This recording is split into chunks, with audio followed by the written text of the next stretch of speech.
Welcome to Pete and Hannah's Watch List. I'm your host, Pete Mitchell. I'm here today with my great co-host, Hannah. Hello, people.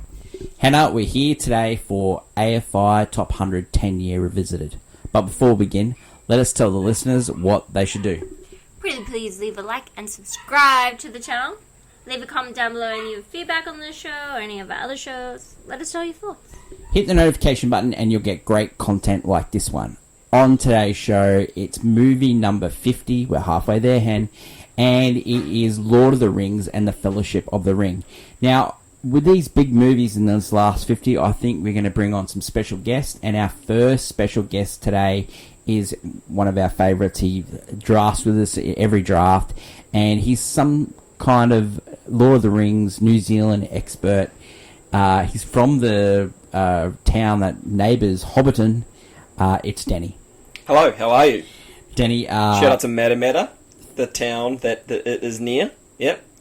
When we were doing this movie, we watched it, we thought, we've got to invite Denny on. He loves fantasy books, loves fantasy movies. Anytime we talk about movies at all, you bring up these types of movies. We're not huge fans. We're not know the lore of the things, so we thought we'd bring you on today to discuss.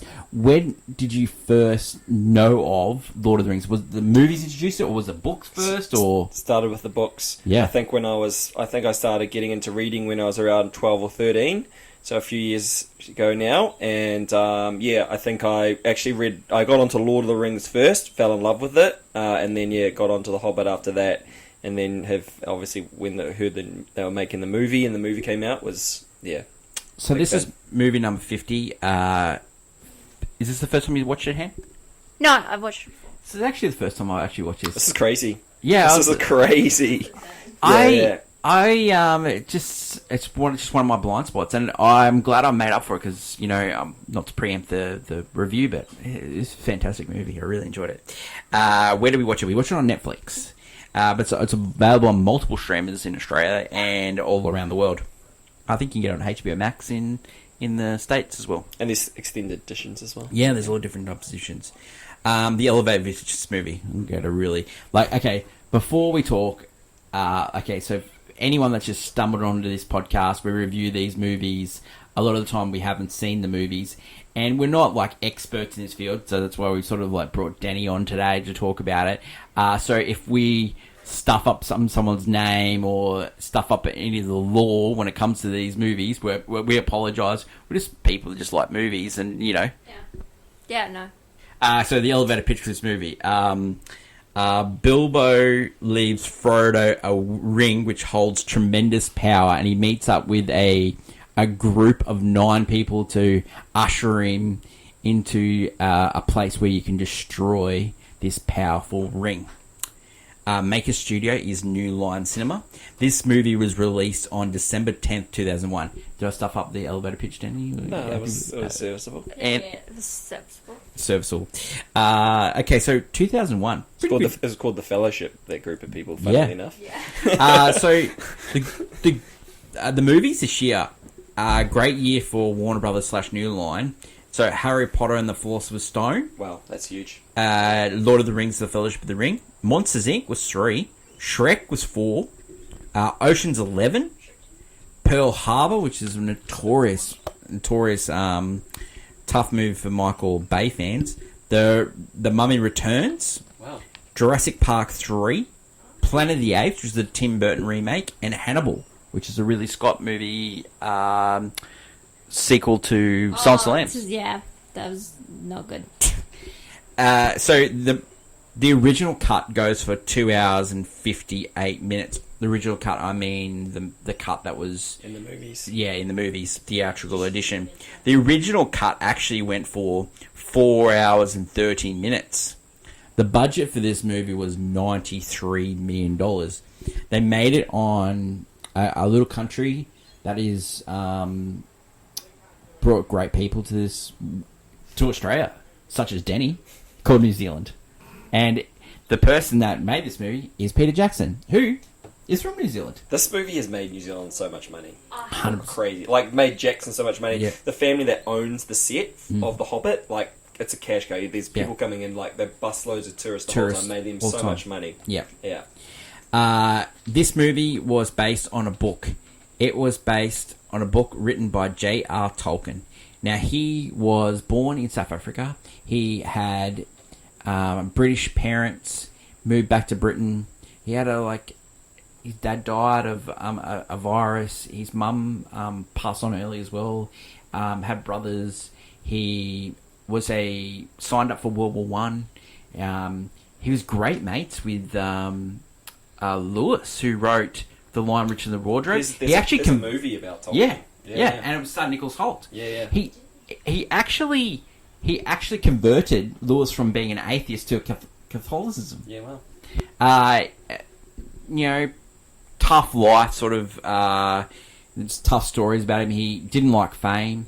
I don't think he would have liked what it's become. He wasn't like that at all. He ended up selling the exclusive worldwide rights to motion picture, merchandising, stage, and other rights to all of his works, including The Hobbit and Lord of the Rings, in 1969 to United Artists. It was reportedly sold for a small amount. These rights are currently owned by a group called Middle-earth Enterprises. Zantz produced the Ralph Baskin animated Lord of the Rings adaptation in 1978. But when Peter Jackson began casting an eye over Middle-earth in the late 90s, the director approached New Line Cinema, who obtained the necessary rights for a live-action trilogy from Zantz and his Tolkien Enterprises company. Tolkien estate was never in favour of Peter Jackson directing the movie adaptation. But they had no say in it because J.R. Tolkien sold away all the rights in 1968 to United Artists for $15,000, which equates to about $100,000 in today's money. There was nothing they can do about it. Tolkien's grandson, Simon Tolkien, came out in support of the production after it was made, but other people disowned it. But the grandson later denied that they actually disowned the movie. When Peter Jackson came up with the idea of making Lord of the Rings, he only read the novel once, but he decided to adapt it after seeing Ralph Baskin's much maligned animated version of Lord of the Rings in 1978. Some of the shots Jackson used was crabbing from the animated version. Have you ever watched the animated version? Yeah, it's hilarious. It's hilarious. Jackson worked on a movie called Heavenly Creatures, which he made in New Zealand, and he was also starred Kate Winslet and Harvey Keitel, and that movie was produced by Miramax. So they sort of had the first rights. So he took the idea of making it to Harvey Weinstein at Miramax. Do you think it's pretty crazy his career trajectory from Heavenly Creatures to Lord of the Rings? Yeah, his films up to that point, and then to be able to get the money to make those films, and then turn it into what it is. He did Frighteners, which was after Heavenly Creatures, to starred Michael J. Fox. Now, it wasn't an overly successful movie, but he was trying to hone the Weta software to make this movie. So he was learning all the time so he could make this movie. You hear this story about all the time, how directors are getting ready to make their big movie, and for Peter Jackson was Lord of the Rings. Yeah. The funny is the fact that he chose the Lord of the Rings, which is a more unpopular book.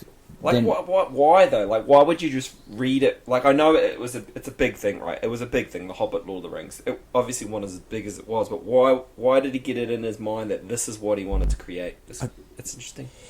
So Miramax was the first studio to express interest in Peter Jackson's interpretation of the books, but they wanted to do it in all in one movie. Jackson refused, leaving him only 4 weeks to find another studio, thinking that no studio would agree to 3 movies. Miramax had spent $14 million in developing the project.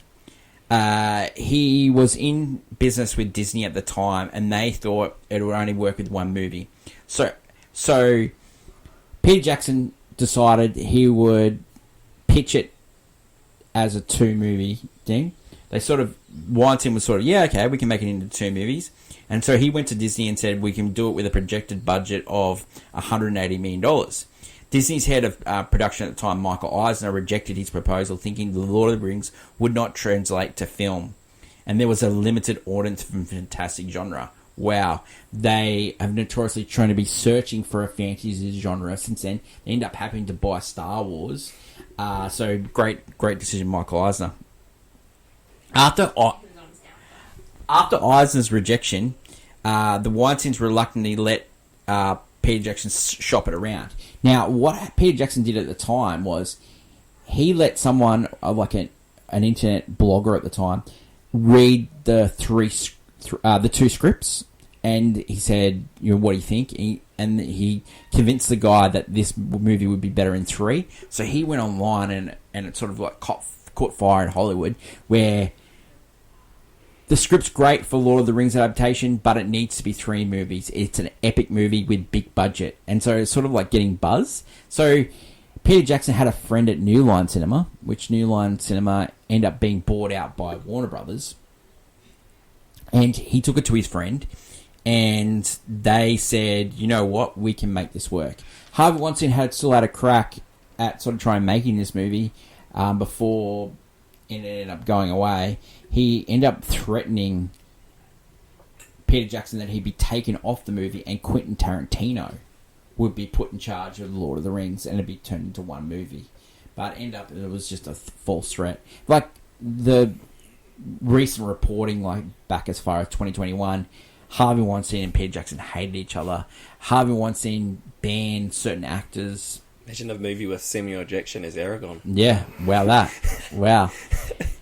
Like he banned Ashley Judd, Mira Savina, all people that turned out, accusing Harvey Weinstein of sexual harassment.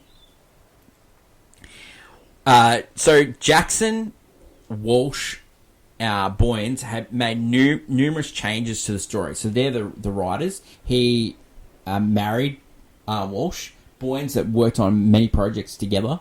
They worked on King Kong and stuff like that as well. They changed the story for a myriad of reasons of pacing, character development. Jackson said his main desire of making the film was primarily based on Frodo and the Ring, the backbone of the story. The prologue condenses Tolkien's backstory, in which the last Alliance 7-year siege of Bronnahar is a single battle, where Sauron is shown to explode, though Tolkien only said his spirit flees. So, what Jackson was trying to make was sort of like a buddy movie where friends that not knew each other come together for a single purpose, and that's sort of what at the heart of this movie is. Yeah, no, totally. The one of the missions that the book fans talked about a lot was there's this character at the start of the Fellowship when Frodo he hasn't got to Rivendell yet. He's traveling with Pippin and Merry and stuff as this guy called Tom Bombadil, and he's like a real favorite with the book fans, and he was written out because it doesn't. It's just like it's dumb. He doesn't add anything to a movie. And then I think another thing that they did was obviously Arwen in the books doesn't get as much screen time as she does in the movie, and then her character was kind of given more scenes that other characters in the books forgot. But obviously that meant more time, more screen time for her and stuff like that. So the key thing for Peter Jackson here was 1 was budget, 2 was focusing on the story that he wanted to tell, and at the time people weren't sold on the Peter Jackson side of things. No, they weren't. Like Arwen, she was a little bit controversial. Yeah. Notoriously, not a lot of female characters in Tolkien's books. Tolkien's, yeah. So you obviously have to have some. Yeah. And even in the movies, there's some great memes about it's like it's all the scenes where 2 women interact and then just cut straight to the credits. Okay, so research for this was done through online services, but also Peter Peter Jackson has done a lot of talking about these movies. He did director's cuts for all the DVDs and the Blu-rays. He has also done extensive interviews about these movies. He loves talking about these movies. He's never shy about talking about it and the decisions that he makes. So that's where the research got. This is one of the easiest of the AFI top 100 hand to do because there's so much written in it. It's actually the youngest movie on the list. Being a 2001 Whole list. Yeah. Wow. It came out in December 10th, 2001. And they had like so many different actors up for these roles. Like, I don't know what was real, what was not. But like, Elijah Wood played Frodo Baggins. Jake Gyllenhaal notoriously was tested for this. Ian McKellen played Gandalf the Grey. He... the original choice for that was either Sean Connery, who was offered like points and money. He ended up turning down, like, after all the movies were made, $450 million. You've got Patrick Stewart was also offered the role as well. It would have been an interesting choice. And Anthony Hopkins and Christopher Plummer were also part of that as well. Sam Neill, another one. That was offered a role as Gandalf. Viggo Mortensen played Aragorn. He, the first person they went to for Aragorn was Daniel Day-Lewis. That could have potentially worked. That's like a... Whoa, that's... Sorry, He wasn't too serious. It would have been like, I am Lord of the Rings. So he turned it down, and then they went to Russell Crowe. And Russell Crowe was chosen for... because New Line Cinema wanted a big name, and Russell Crowe was like sort of like the big leading star at the time. But Russell Crowe turned it down because he knew Peter Jackson didn't want it. So the person that was selected for the role was Stuart Townsend. Yeah. Now he had started filming, and like they had really close, you know, like doing tests and stuff like that. And he ended up pulling Stuart Townsend because Peter Jackson realised after seeing him on screen that he was too young for the role, and it ended up going to Viggo Mortensen. Yeah, good choice. Great choice. Sean Astin played Sam Wise. James Corden claimed that he went for the role. Bruce Willis was up for Boromir, which ended up going to Sean Bean. Liam Neeson was passed on the script. Billy Boyd played Paragon. No one sort of like up for that role was mentioned. Dominic Monaghan, who was star of Lost. Yep. He played Merodach. John Rhys Davies, who played the Dwarf Warrior. Well, originally that was offered to Billy Connolly, and Billy Connolly ended up being in the Hobbit movies. Yep. So, fun thing about John Rhys Davies, like he had so much makeup on, it actually caused him to have like really bad eczema. And so he got like really bad eczema around the eyes and stuff like that. And yeah, the fact that he's playing a dwarf and he's actually the tallest one out of all the actors. He's very imposing actor, Jonathan Rhys Davies. Orlando Bloom, this is his first actual big movie. It was like when he auditioned for this, he was actually in acting school. Yeah, well, he's amazing. I love that guy. David Wenham was up for the role as well, who Australian actor. Liv Tyler as Arwen, who's the elf of Riverdale. Helen Bonham Carter was expressed interest in playing it. Kate Blanchett played Galadriel. That was offered to Lucy Lawless. That would have been interesting. Nicole Kidman was also offered that role, but she couldn't do it because of Eyes Wide Shut. Christopher Lee, he was the only one of the cast to actually meet J.L. Tolkien. He was a huge J.L. Tolkien fan. He would read The Hobbit and Lord of the Rings at least once a year. Huge. He played Cimarron the White. Hugo Weaving played Elrond. He was in just a heater at that time. He'd just come off The Matrix. Yep. Like he was just killing it. David Bowie wanted to play that role. He would have been great. I think he would have been great. Peter Jackson turned him down because he didn't want anyone famous in that role because he didn't want him to take away. It's funny because Hugo Weaving is pretty. Would have been it was famous. It was getting famous, and David Bowie. Dave Bowie would have been incredible. I would have been distracted.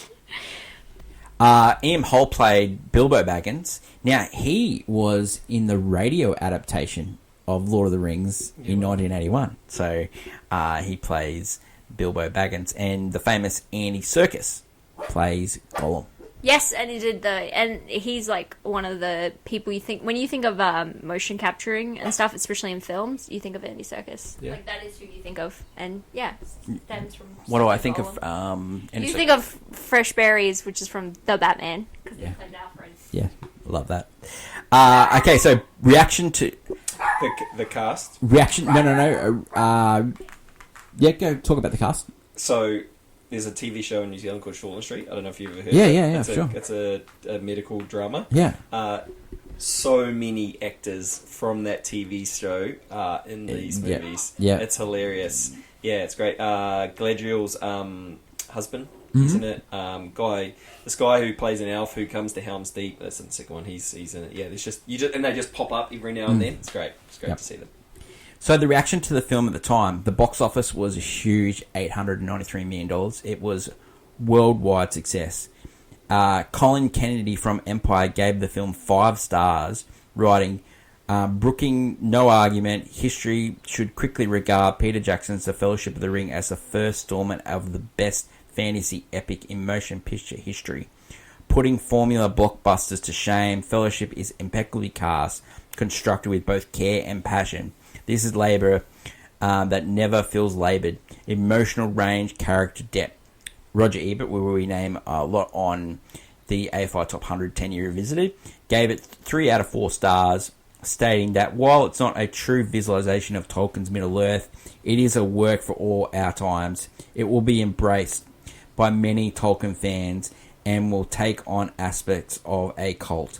It is a candidate for many Oscars. It is awesome production. It is breadth. There are small touches that are just right. But there were some mixed reviews. The Peter Bradshaw writing for The Guardian lauded the art direction, the visual look of the film, but he also commented that there's a strange plot complication of the absence of anything unfolding, all the more disconcerting because of the clotted, indestructible mythic backstory that will have to wade through before anything happens at all. People knew that this movie was setting up for the other two. I did think that when I was watching this. It's like not a lot happens until the end of the movie. It's a lot of walking and stuff. You get a lot of background, like in New Zealand. But yeah, I think it's engaging enough, and I think the actors are you like watching them on scene that you get enough out of it. We'll talk about it in when we talk about scene breakdown. But like, I thought for a setup movie, I thought this was really well paced. Yes. Because normally in setup movies, you struggle with pacing. Yep. Because there's so much exposition and all that. But I really enjoyed the setup of this movie. I thought it was one of the best aspects of the movie. Okay, so this movie was an Academy Award winner. It won 4 Academy Awards, including Best Cinematography. It won Best Makeup. It won Best Music and Original Score. And it won Best Effects and Visual Effects for the winner team. It was also nominated for Best Picture. It was also nominated for Best Supporting Actor. It was also nominated for Best Director, Best Writing, and Best Art Direction, along with Costume Design, Film Editing, Original Song, which was May It Be by Enya. Strange. And Oscar nominee for Best Sound. Any of those awards that you think it should have won? I mean, maybe Best Director, to be honest. Yeah, I guess it's hard to say because eventually Lord of the Rings gets its flowers. Yes. So it's weird to say, did this particular one deserve it? Because you feel like when Peter Jackson does get his award, it is a culmination prize of like, you made the best fantasy trilogy of all time. Enjoy. Like, that's what it feels like when you watch those Oscars. Yeah, I agree with that. 100%. Yeah, I think maybe not because he got it eventually, and that was kind of like because it was basically one movie in 3 parts sort of thing. Okay, like the one Oscar I can see it winning. Costume? No, it won 4 Oscars, but one Oscar that it missed out on was Best Supporting Actor for Ian McKellen because he plays such a He's so good in it. He plays such an important role, and he's never won an Academy Award. He got beaten by Jim Broadbent for Iris. Now, watching Iris at the time, it's fine. It's a fine movie. It's a fine adaptation. But I'll tell you what, he was up against some great actors in this category. It was a stacked category that year. John Voight played Muhammad Ali's trainee in Ali. Ethan Hawke played the young detective in Training Day. Yeah, he's so good. He's doing that.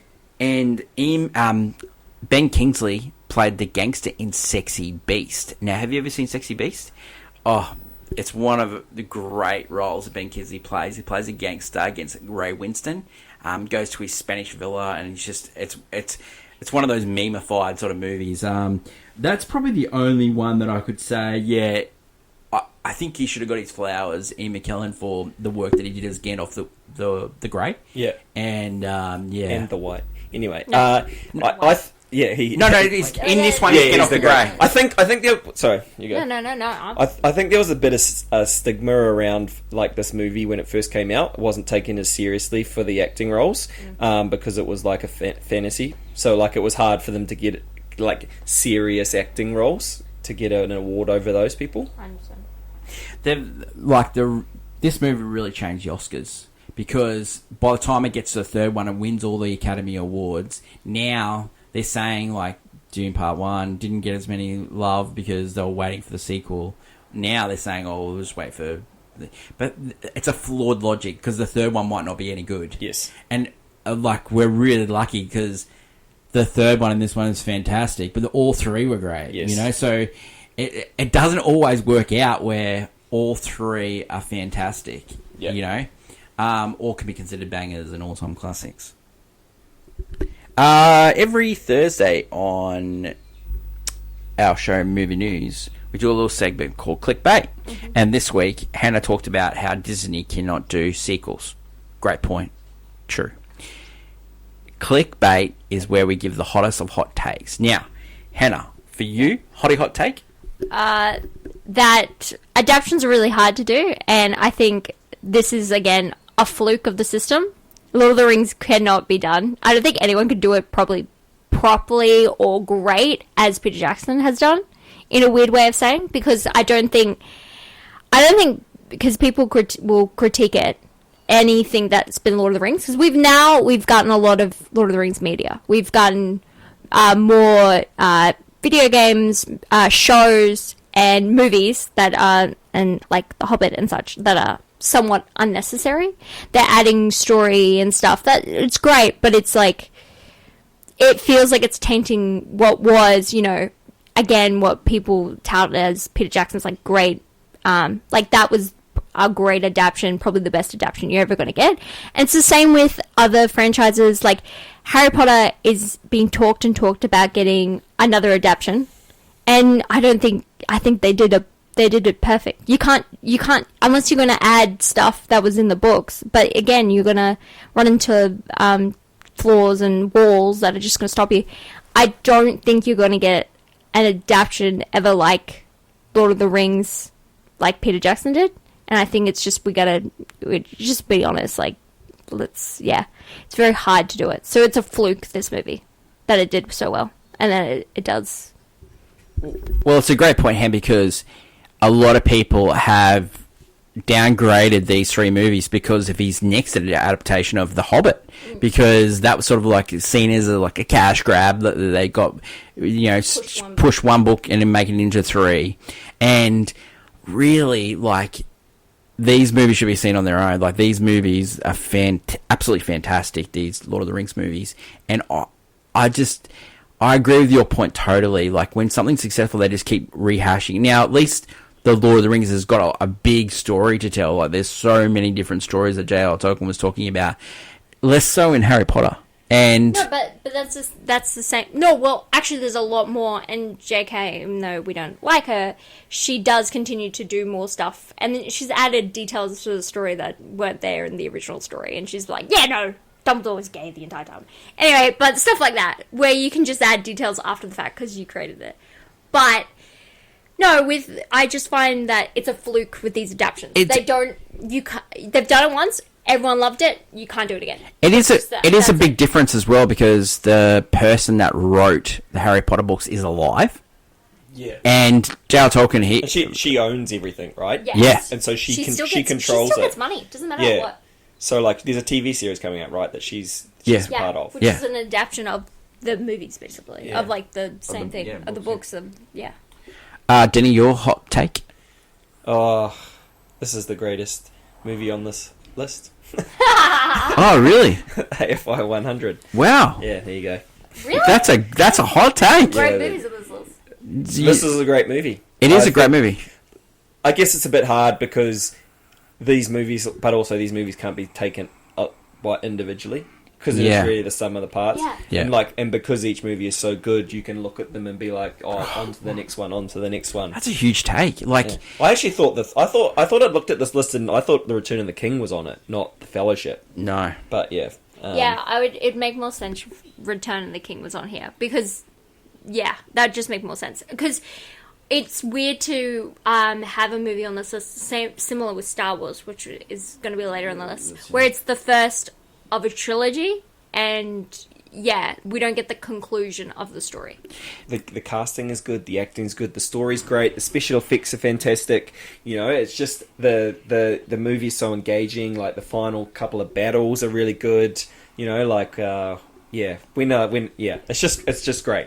My hot take is Peter Jackson's career takes a turn after this movie. It takes a massive turn. I would have been interested to see what turn he would have followed if he didn't get the rights to this book and what kind of movie out and what kind of career has he got out of his filmography. It's weird. Yeah, but I would also say King Kong. You know, like it was fine, but he probably is damaged from the movie as well. Like this is the movie he was working towards, and then after you get to your goal, like what next? Like. Well, I brought up this point before we started filming. Was the fact that he's like a more successful version of George Miller, and you know George Miller's life has been a lot around Mad Max, and he took many years to go back to Mad Max because it wrecked him a little bit, and Peter Jackson didn't want to go back to Middle Earth. He wanted Guillermo del Toro to do the Hobbit movies, and he end up taking up the battle and, you know, making those movies. So really, it would have been fascinating to see what his career would have been, what type of movies he would have made, you know. Because look, his first movies, like Meet the Feebles. Meet the Feebles, you know, Brain Dead. Yeah. Like Heavenly Creatures. Heavenly Creatures, like very like eclectic, like, you know, thriller. Standalone movies. Yeah. And then Lord of the Rings. Unbelievable. Let's get on to Pete and Hannah's review, and we always start our review with the scene breakdown. So this movie starts with the recap of The Ring. Now, New Line Cinema insisted that this prologue be 2 minutes, but what they received lasts for 7.5 minutes. Originally, the narration of the prologue was set to be spoken by Elijah Wood, but it was felt the information had a little bearing on the character of Frodo. Sir Ian McKellen was also recorded in a narration, but once again it was felt that Gandalf wasn't the right character to speak at it. Neither he nor Frodo would be present at any of the events described, so they eventually settled on Cate Blanchett, as it emphasises the timelessness of the elves. And it's fantastic. It's fantastic. Great. It's so good. It is a great recap. Then we get to meet Frodo and Gandalf. They're getting ready for Bilbo's party. Bilboff and Gandalf hang out in Hobbiton. You know, the two most renowned Tolkien artists are Alan Lee and John Howe. And it was important for Peter Jackson to have those two on board. Lee was tracked down to a tiny little village in Dartmoor, England. FedEx a package of Heavenly Creatures and a letter outlining his intentions to make The Lord of the Rings. Howe, meanwhile, was living in Switzerland, and he was hadn't worked the difference between Switzerland and New Zealand correctly, and he was calling at 2 a.m. And he says that the biggest pitch frustration was that call was waiting for Jackson to finish his pitch before he could say yes. Bilbo is smoking pipes, like Yeah. yeah, I mean, the connotation, it's like, it's weed. yeah, it's 100%. He does say weed in Yeah, the it's actual yeah, movie.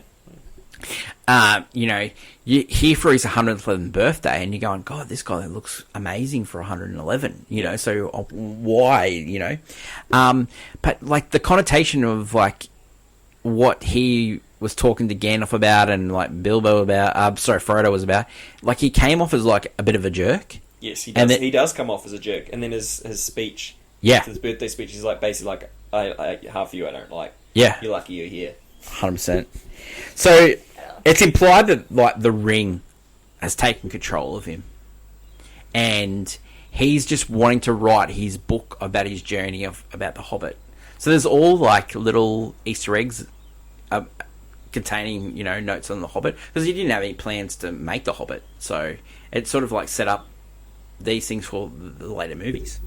I really love the way Jackson does the height difference. It's great. It's so good. The hobbits needed to appear 3 to 4 feet tall, tiny compared to the 7-foot Gandalf. There was like a comics using force of perspective, placing Gandalf consistently closer to the camera than Elijah would, in order to trick the eye into thinking McKellen was towering. In some cases, the camera would be moving, something that would normally break the effect, but so special were the props and sets were designed to maintain the illusion to the camera. In order to make this forced perspective a little bit more interesting, the filmmakers devised a new system, and this has been used in many other films since then, where the camera moved, which is normally impossible. They also used 3 different size props, large, medium, and small, to interact with the different size characters. So all really clever. In the original book, the time between Gandalf departing after Bilbo's party and the visit to the Stone City in Gondor, looking for information about the ring, and his return to Frodo, was actually 17 years, but they made it like 2 weeks. So it was sort of like some of the differences like that Jackson was doing soon. Yeah. So the ring shows itself, and Sauron is back. So the connotation of that ring. Backhands. Yeah. Gandalf says to Frodo, after like he's been left this ring, mate, it's been left to you. This ring can't stay in the Shire. It has to go. Yeah. It has to go.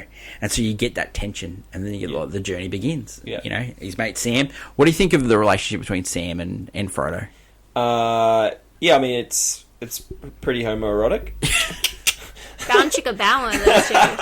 They are meant to be. If there wasn't some connotations about Sam being in love with this other chick, you would be like, well, these two, you know. No, obviously. It's interesting in the books. It's more of a man-servant master relationship. I can see that. Yeah. That, you know, so it kind of doesn't have that like love potential. But yeah, it's a very close friendship. Yeah, close. Gandalf goes and talks to like his boss, and they do this epic fight. Like Christopher Lee in these sort of like same sort of years. I think like he did this, and then he did Attack of the Clones. Oh yeah, well. And so that fight that he has with Gandalf the Grey, that is an epic fight. But then the fight that he has in Attack of the Clones with Yoda. Yeah. Like he's fighting 2 of the biggest characters in like fantasy history, Yoda and Gandalf the Grey. Like Christopher Lee, you're on Mount Rushmore, bub. Well, he is, because like he's the guy that wrote James Bond. It's after Christopher Lee. Yeah, I think so. Wow. Going back in his history, because he used to be a spy in World War II. Wow. Well, obviously, one of the big plot holes that people always talk about is why didn't the Eagles just fly the ring to Mordor and drop it in? Mm-hmm. Why didn't Sauron just kill Gandalf on the spot? Yeah. There's a lot of those. It's fantasy. But it's really, sometimes with these things you have to put that aside for the thing of the story. Yeah. But you know, like sometimes like they've known each other for hundreds of years, so maybe that connection. You know how on the Rewatchables podcast they're always like, was this person good at their job? Yeah. Was Saruman good at his job No. as the head of his order, or as the bad guy? You know, No. keep making mistakes. The fact that Gandalf didn't know that Bilbo had the ring, like you're like, Sauron says that he says that in the movie. how did you like your judgment? Yeah. Your judgment, knowing that this guy had the most powerful ring Yeah. of all, Yeah. and he had it for like 60. How many years is it? 60 years. 60 years. Yes. Yeah. It was a while. Yeah. He had it for 60 years. And you didn't work it out. And you were visiting that town a lot And as he's well. one of the things is the ring stopped you from aging, so he just stopped aging and Yeah, and he's like becoming a real jerk. Yeah. Like, and just did you pick up on that? So Frodo nearly puts the he's getting chased by the dark horse, right? He's getting chased, and he ends up in this pub because Gandalf tells him, I'm going to meet him at this pub. So the Nazgul, yeah. they're trying to chase him down. So he's got his friends with him. There's like a mysterious character in the corner. I'm like, oh, who's that guy? Strider. Strider. And then the ring comes on, and then he vanishes. Yeah.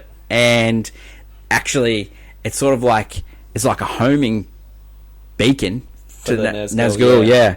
And I love that bit. That's one of my favorite bits of the movie. Yeah. Like just you go, oh, this ring, there's like some words on the ring. Like, what does it actually do? Like, some powerful guy at the start had it. Then the ring comes in, and then you vanish. Yeah. And then you're in it's like a dark world, or sort of, it's really a good scene. It was really good. Yeah. It is a good scene. So we're quite a way into the movie, which is this is like we were talking about the pacing of the movie. Yeah. But it's paced really well. Yeah. Not a lot happens in the first part of this movie. It's just a lot of walking and just little parts that you're just like that are action filled enough. Yeah, but I really like the hobbits and stuff. I was like, you're paying attention to it. Like, you pick up all these little things that works in towards the end of the movie. Yeah, well, there's a scene a little bit before that where they're all together and they're running through the fields, and that's when the Nazgul you first see them, and like they're like looking, they're hiding under the thing, and the Nazgul's going down, and all the like bugs and stuff are coming up out of the ground because they're like freaked out. Yeah. So Aragorn, he sort of gets Frodo and says, "Mate, you're gonna get attacked here." So he comes up with this sort of plan where he hides him, and the Nazgul comes in and is about to stab the boys. Yeah. And they're in a different place. It's quite clever. Like, he's showing how good of like a protector he is. But Frodo gets stabbed, and he's about to pass to I want to get the word right, the Shadow World. But Aragorn says, I have a plan. We're going to get you to the elves, and the elves will know what to do. And they meet up with Arwen. Arwen, Yeah. played by the great Liv Tyler. Yeah. And- So sorry. I think I don't know if we talked about this character in the book. Her character Yeah, you is brought it actually a different character in the books. Yeah, you brought this up earlier. This was one of the things when the movies came out that people weren't happy about. Yeah.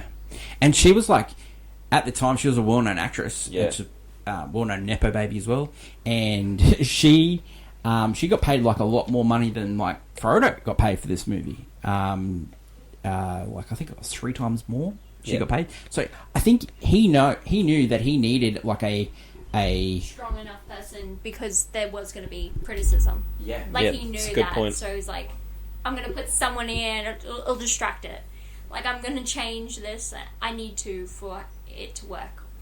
Okay, so this is where I think the movie's in 2 parts, right? The first part is The Shire. the Shire leading up to when they get to the House of Elrond. Mm-hmm. And this is where we first see the great Hugo Weaving. And we get to see Kate Blanchett as well, and we get the Council.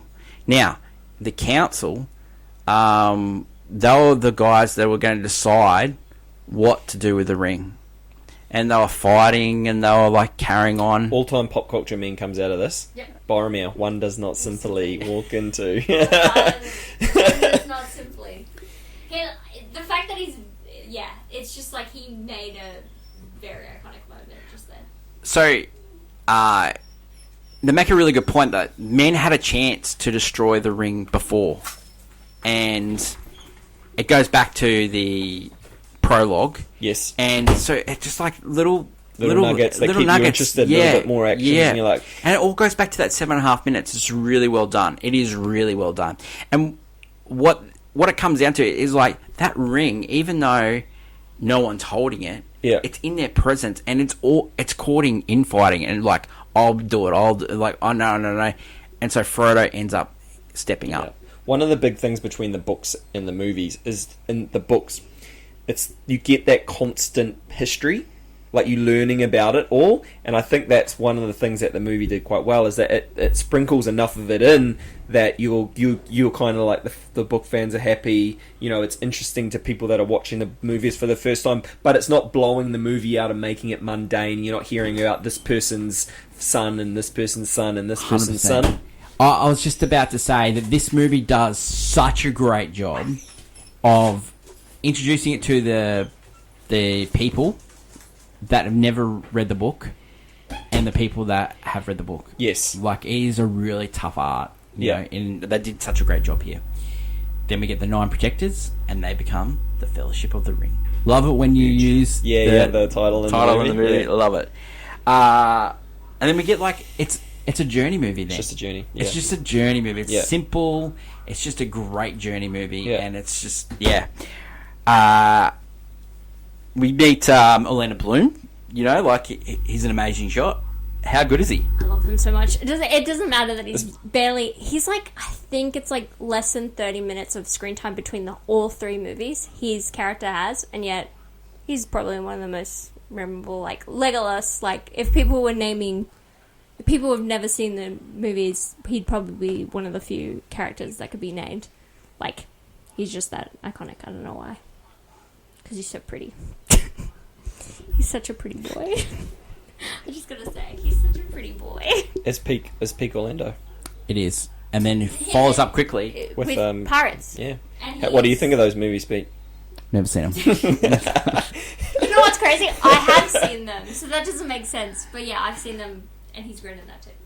We get another great scene in this. The first, like, it's you kind of get this bit where maybe Boromir, something's up with him, and the rings affected him on the climbing the mountain. Yeah, so he picks up. They work out they've got to do like a 40-day trek. Yeah. And then the dwarf says, no, we can go through it. No, we're staying away from that. And so as soon as you pick up that ring, this is one of my favourite scenes in the movie. He is affected straight away. Yeah. And it just shows the power of that ring. Yeah. And he's affected for the rest of the movie. Yeah.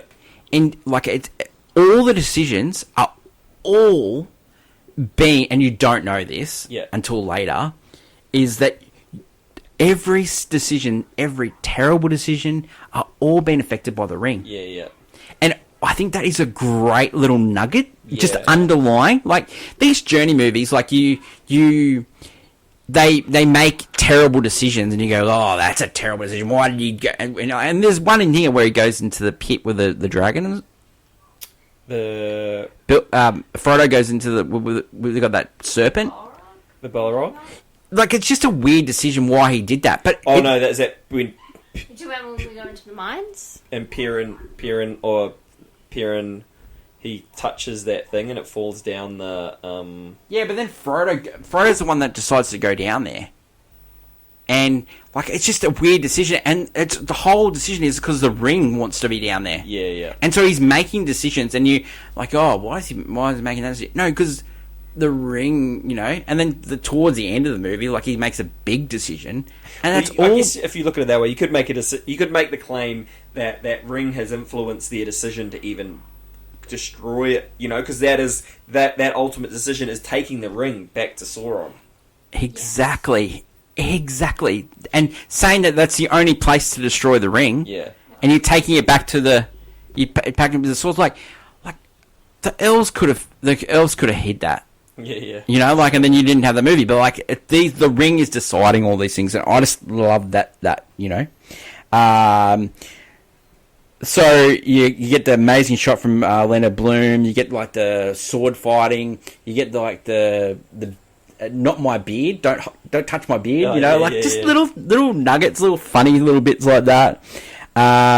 You get the "You shall not pass." And there's another scene in that where it's before they find the orcs. They've just got in and they're climbing up, and there's a chat between Gandalf and Frodo, and because they see Gollum for the first time, and Frodo's like, "You should have killed him," and then there's a little talk about pity and like, no, pity No, not Gandalf should have killed him. Bilbo should have killed him. Should have killed him. Yeah, that's a great scene. That is a great scene. And that is like deep line, the pity line. That is so layered. That one.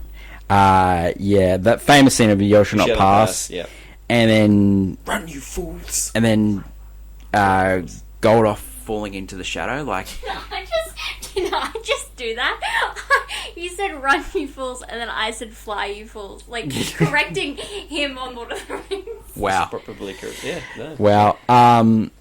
You get the great Aragorn tough love. Like the boys are trying to mourn. Yeah. You guys gotta get. Yeah, and he's like, "Mate, we're gonna die if you come together." Yeah. Frodo gets a present. The underlying thing where like Frodo's got stabbed, and everyone know, like Gandalf knows. I think Aragorn knows as well. But like Frodo's slowly dying. Yeah, essentially, yeah. And like no one else knows, but like, Aragorn and Gandalf both know that this guy's like walking slowly to his death. Yeah. And that's another deep sort of thing.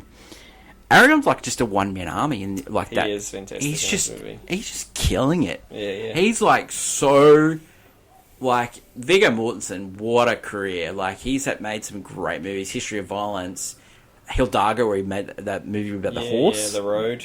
Like The Road. I just love Viggo, and he's great in this movie. Then Frodo. I don't know if we will move, but Frodo offers the ring to Galadriel. Like in the place of a Dark Lord, you would have like a all powerful queen or something. Yeah. That's great. Frodo, like he got really screwed over, didn't he? Like Bilbo just sent him up the river. Like he puts that ring in the envelope, knowing that ring was going to wreck his life. Like he knew that. Yeah. Yeah, I mean, it's a lot to put onto one person. Like, I don't know. That was basically, this is the elves' problem, and they've just like given it to a hobbit. Hey, you can do this. Yeah, 100%. So Frodo, with like the blessing of Aragorn, goes it alone. Yes. And do you think the ring has made that decision, or do you think Frodo has made that decision because he thinks like he doesn't want anyone else to turn on him? Yeah, I mean that's a good point, because there's that scene where it's like they meet up and he's like, "I would have gone with you to the end." I love that scene. Oh, so good. That's a good one. But I think if both of them realise now that he can't go with anyone because the ring's got too much influence. It's too powerful. No, it definitely is. And it's like, that maybe eventually Aragorn would think about taking it if they're in the wrong situation, and then that changes everything. So Frodo gets it. He's like, "I've just got to do this by myself." We get the great scene. At Boromir. He's like, look like he's gonna protect the boys. Ones. He's, mate. They've got the little ones. That scene with him and Aragorn, I'm like, you fought so bravely. I'll make sure that you're, the White Place, is it? Yeah, the Gondor. Yeah, it's just that scene is brilliant. Like, I know Sean Bean dies a lot, and I was shocked that he died. I was absolutely shocked. He did not see it coming. I was like, I'm really loving Sean Bean in this movie. Like, I really like the arc about he was getting controlled by the ring. I really love like he was trying to do, and then like he gets Pedro Pascal basically. Yeah. And well, he did, and that like Aragorn like just holding him. Yeah. And he's saying about the little ones. You got to save the little ones, and and then you get like that falls into like Sam nearly dying, Frodo saying Sam, and then we get the real like that's boat love. Bosom buddies. That's boat love right there. Yeah. And then you get that goes into Aragorn saying we've got to go save the boys. Yeah. Like they don't deserve to be tortured for the rest of their. It's the coolest like 3 team up of Gimli, Legolas. Yeah. It's like, whoa, that's so cool. Like I'm getting goosebumps thinking about it now. But that end where you get the 2 boys going off, you get those 3 going to save the boys. Like it like I really love the end of Wicked. Like this is going to sound a little stupid, but Wicked sets up perfectly the next one. This sets up for the next 2. Yeah. and you like how much do you want to see? Yeah, I remember seeing it in the movies. I was so disappointed. I just want to see more. Like now I have to wait. You just want to see. You have to wait a whole year to see that. Like that movie, just rocked. I just loved it. Okay, reasons to see, Danny. Oh, it's such a good like even if you love the books, it's such a good rendition of the movie. Such a good rendition of the books. If you like a good movie, you know, it's got like nowadays all these actors are like reasonably famous, so you get to go back and see them when they're first going out. Yeah. It's the fantasy epic. We don't get that many nowadays. Honestly, epic movies like big war, big, you know, like showstoppers, and this is one of them. This is definitely supposed to be on this list. Like it's one of the great moments in cinema history. I love this movie. I love every aspect. I love the mixture of like keeping people entertained that have know nothing about Lord of the Rings, know nothing about Middle Earth. It is just a well done film, and that ending just brilliant. Reason not to. You know what disappointed me, and won Academy Award for score, but I thought the music could have been better. Wow. I reckon it's iconic. Same. It's iconic. There's no reason not to see this movie. There's not one single reason you wouldn't see. If you love movies, you have to see this movie. Yeah, definitely. And the score is iconic. No, it's so iconic. I just think it is. The music just fits it so well. You know what? I can picture every John Williams, you know, sort of like score right Even now. though- I will never. I don't hear Lord of the Rings. even James Horner with Titanic, everyone knows that theme, Oh, but I just don't know the Lord of the So Rings. You know when you like that little cut at the beginning, the little prequel of what had happened before, just that. I love that. That's so Lord of the Rings, and it's throughout the whole movie. Better opening. No, it's Oh, two. that's a great prologue. Speaking of Well, prologues, what movie did you say? JFK with just the drum snare drum. Yeah, that's the only thing that disappointed me. Like, I thought It's not great close enough for what is happening. I thought the scenery looked amazing. I thought the costumes were brilliant. I thought Hobbiton is just epic. Yeah. It is just like special effects. I know it's aged, but I thought they were pretty good for like 2001. Yeah. And I don't know, there's some bits where but like the foreshadowing, all that stuff like that. I thought, Peter Jackson, you're a genius. But I thought the music, you know, it wasn't his first choice. It was his second choice. His first choice was James Horner. Yeah. And James Horner couldn't do it.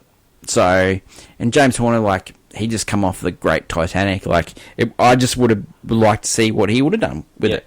That's the only negative that I have. Does it deserve to be on the list? Yes. Does it deserve to be higher? I would say yes. Now, I would say if you were redoing the list now, it might not make it because they might put Return of the King.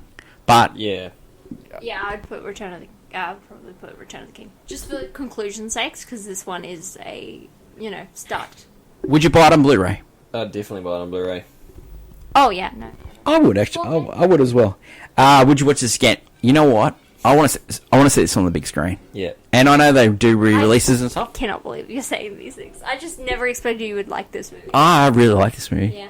Yeah. Rating for this movie.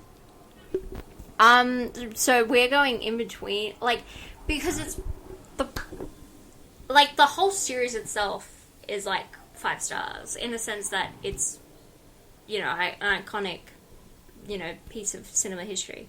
But like this movie itself, what are you thinking? Because it's like, I think this movie is a banger. And it's hard for me with all-time classics. I have to watch it a few times to, go yes. It's an all-time classic. Like, for me... like, because we've named Jaws and Indy and other... Rocky. And we've watched them over a Well, I've watched Rocky, like, minimum 50 times. Like, you've probably seen this 50 times, right? So yeah. This is definitely an all-time all-timer. classic. The only argument for it not to be an all-timer is that it needs to be taken as a whole. That's what I'm saying. Yeah. The full 11 hours with the Hobbit movies? That would be the only... that would be the only thing. Other time, it's an all-timer. Let's put a pin in this. Well, maybe even in the next 25, we'll be able to give it a bit more reflection. But I think at the moment it's a banger for me. That is it. That is it for today's show. Thanks to our lovely guest, Danny, for talking, bringing Lord of the Rings. Hopefully we didn't wreck the names and the story. It was... I took great responsibility to make sure the research and the best I could do. Like, I know I talk a lot about movies and I probably don't know everything about the story, but I try and do my research as best I can. And I really wanted to get it right. And so having someone here that knew the movie a lot better than Hannah and I was really important. So thanks for coming on today's show. Hannah, next week... We're in for a bit of a different movie next week. It's the 1916 silent film Intolerance, directed by D.W. Griffith. Now, Hannah, do you know what he directed? What? Birthplace of a Nation. So that is different... Where do you even find that movie? It's free on YouTube because it's over 100 years old. Oh, wow. Yeah. Yeah, sweet. Yeah, there's a couple of movies that are over 100 years old in this list, so you can watch them on YouTube for free. But yeah... Get that wherever you get your good podcasts and good stuff. Good, yep. Thank you to my lovely co-center. Thank you to great special guest today, Danny. And it's AFI Top 100 10-year revisited. Long live cinema. And until we meet again, it's bye for now.